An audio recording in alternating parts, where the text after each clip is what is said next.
السلام علیکم ورحمۃ اللہ وبرکاتہ۔ الحمد للہ رب العالمین والصلاة والسلام علی اشرف الانبیاء والمرسلین وعلی آلہ واصحابہ اجمعین وعلی من تبعہم بإحسان الی یوم الدین، اما بعد۔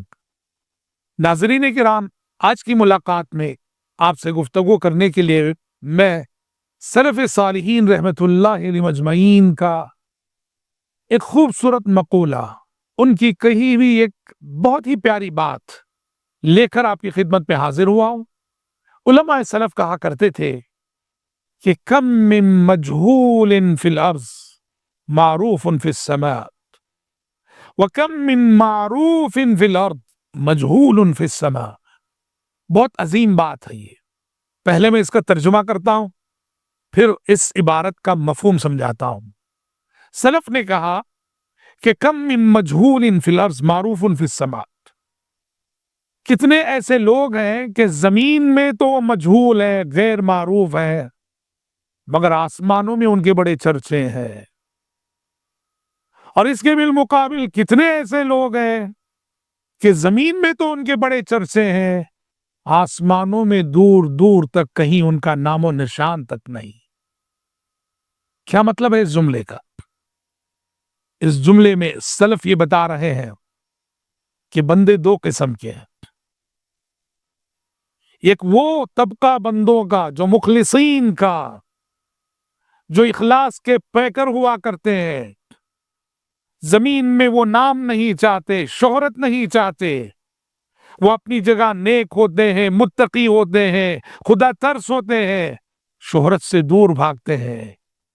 زمین میں کہیں ان کا چرچا نہیں، زمین میں کہیں ان کا نام نہیں، زمین میں ان کی کہیں شہرت نہیں، پر ان کے اخلاص کے سبب آسمانوں میں ان کا چرچا ہوتا ہے، فرشتوں میں ان کا چرچا ہوتا ہے، کیونکہ وہ اللہ کے سچے بندے ہیں، اللہ کے متقی بندے ہیں، اللہ کے مخلص بندے ہیں۔ زمین میں تو ان کا نام نہیں، پر آسمانوں میں نام ہی نام ہے۔ اور اس کے بالمقابل کچھ لوگ ایسے ہیں، زمین میں تو بڑا نام ہے، زمین میں تو بڑے چرچے ہیں ان کے، زمین میں تو بڑی شہرت ہے ان کی، پر آسمانوں میں دور دور تک کہیں نام و نشان نہیں، گمنام ہے۔ یہ کون ہے؟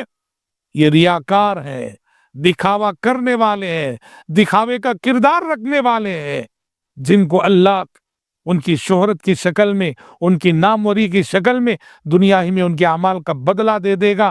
آخرت میں اللہ کے پاس، فرشتوں کے پاس وہ بے وزن ہوں گے، بے وقت ہوں گے، بے حیثیت ہوں گے، بے قیمت ہوں گے، ان کا کوئی وزن نہ ہوگا۔ یہ بالکل وہی بات ہے جو اللہ نے قیامت کے دن کے سلسلے میں فرمائی، خافضۃ الرافعہ۔ قیامت کیا ہے؟ یہ وہ دن ہے جو کچھ لوگوں کو اونچا اٹھانے والا اور کچھ لوگوں کو نیچے گرانے والا۔ قیامت کے دن ہم دیکھیں گے کہ کچھ ایسے لوگ دنیا میں جن کا بڑا نام تھا، روز قیامت وہ رگڑے جائیں گے، ذلیل ہوں گے، رسوا ہوں گے، کیونکہ وہ سچے مخلص مسلمان نہ تھے، مخلص بندے نہ تھے۔ اور کچھ ایسے لوگ دنیا نے جنہیں کم در سمجھ رکھا تھا، دنیا نے جنہیں حقیر سمجھ رکھا تھا، روز قیامت ان کے نصیب میں رفتیں آئیں گی، عزتیں آئیں گی، سربلندی آئے گی، ان کے دل کے تقوی کے سبب، ان کے اخلاص کے سبب۔ محترم بھائیوں اور محترم بہنوں، مجھے اور آپ کو یہ کوشش کرنی چاہیے کہ ہمارا شمار پہلے طبقے میں ہو، زمین میں ہمارا چرچا ہو کہ نہ ہو، زمین میں ہمارا نام ہو کہ نہ ہو، زمین میں ہمارا ذکر خیر ہو کہ نہ ہو، آسمانوں میں ہمارا چرچا ہونا چاہیے، آسمانوں میں ہمارا نام ہونا چاہیے، فرشتوں میں ہمارا ذکر ہونا چاہیے، ملائے اعلیٰ میں ہمارا نام ہونا چاہیے۔ خوش نصیب ہے ایسے بندے، ورنہ دنیا کی عزت، دنیا کی شہرت یہ خطرہ ہے ہمارے خلوص کے لیے، ہمارے اخلاص کے لیے، ہماری دینداری کے لیے۔ اس لیے جہاں تک ہو سکے لوگوں کے نزدیک مقبول ہونے سے زیادہ اللہ کے نزدیک مقبول ہونے کی کوشش کرنی چاہیے، لوگوں کے نزدیک منظور ہونے سے زیادہ اللہ کے نزدیک منظور ہونے کی کوشش کرنی چاہیے. اور یہ قبولیت کب حاصل ہوگی؟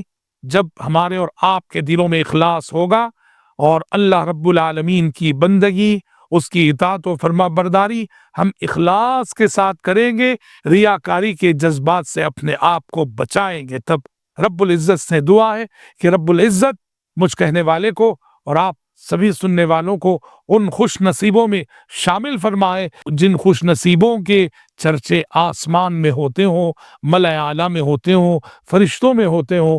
اللہ ہمیں اس قابل بنائے اور اس کوالٹی کا ایمان اور اخلاص نصیب فرمائے. اللہم آمین. وصلی اللہ وسلم علی خیر خلقہ محمد وآلہ وصحبہ اجمعین.